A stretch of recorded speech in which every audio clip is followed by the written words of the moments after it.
गोश्त से नवाजा, लेकिन उसने इसके बावजूद अपने आप पर तकब्बुर नहीं आने दिया, तो उसके लिए आखिरत में इनाम की खुशखबरी है।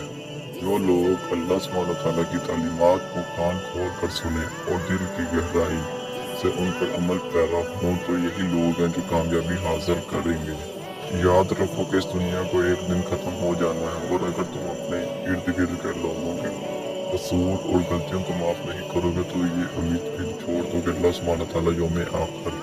तो तुम्हारी गलतियों और गुनाहों को माफ फरमाएंगे। जो लोग दुनिया से लगाव रखते हैं, उन्हें इस बात की परवाह नहीं कि वो दीन का आलम इल्म कितना मामूली रखते हैं। तो तुम्हें भी चाहिए